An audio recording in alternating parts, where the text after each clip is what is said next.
સુરતના બારડોલીની તાજપોર કોલેજ હોસ્ટેલમાં જિમ્નેશિયમનો પ્રારંભ કરાયો છે। આ જિમ્નેશિયમ પ્રોજેક્ટના પ્રદાન અને વિકાસ માટે નટુભાઈ તથા શ્રીમતી નીનાબેન અને પરિવારનો અમૂલ્ય યોગદાન રહ્યું છે। આ બંને જિમ્નેશિયમ યુવા પેઢીને શારીરિક વિકાસ અને સુખાકારી તરફ આગળ વધારશે તેમજ હોસ્ટેલમાં રહીને અભ્યાસ સાથે પોતાની તંદુરસ્તી સચવાશે। આ મહત્વાકાંક્ષી જિમ્નેશિયમ પ્રોજેક્ટના માર્ગદર્શન હસમુખભાઈ પટેલ અને કુચેત ગ્રામ સેવા ટ્રસ્ટના મંત્રી હિમાંશુભાઈ પટેલના માર્ગદર્શન હેઠળ સફળ રીતે પૂર્ણ થયેલ છે, જેઓ સમાજની નવી પેઢીને સકારાત્મક રીતે પ્રેરિત કરવા માટે સતત પ્રયત્નશીલ રહેશે। આ પ્રસંગે આરએનજી પીઆઈટી કોલેજના આચાર્ય ડોક્ટર લતીશભાઈ ચૌધરીએ દાતા નટુભાઈ પટેલ, હસમુખભાઈ પટેલ, હિમાંશુભાઈ પટેલનો આભાર વ્યક્ત કર્યો હતો।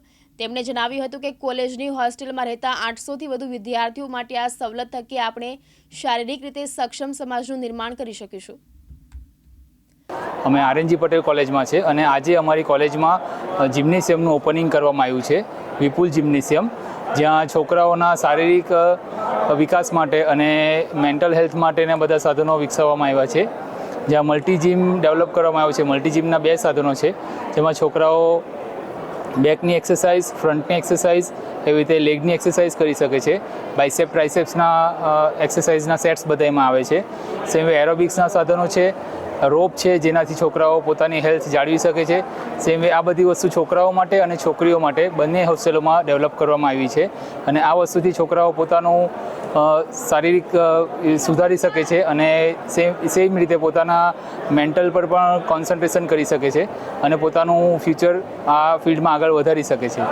એના માટે છોકરાઓ માટે આ ફેસિલિટી ભવિષ્યના 5-7 વર્ષ સુધી કન્ટિન્યુ રહેશે એવી રીતે કોલેજે આ ફેસિલિટી વિકસાવી છે। અમારી કોલેજમાં ટોટલ 850 જેટલા વિદ્યાર્થીઓ રહે છે, બોયઝ અને ગર્લ્સ બંને થઈને। તો અમે એક પ્રોફેશનલ જીમ જ બનાવ્યું છે અમારી સંસ્થાએ કે જેના લીધે અમારા 850 વિદ્યાર્થીઓ બધાને જ આનો સંપૂર્ણ લાભ મળી રહેશે।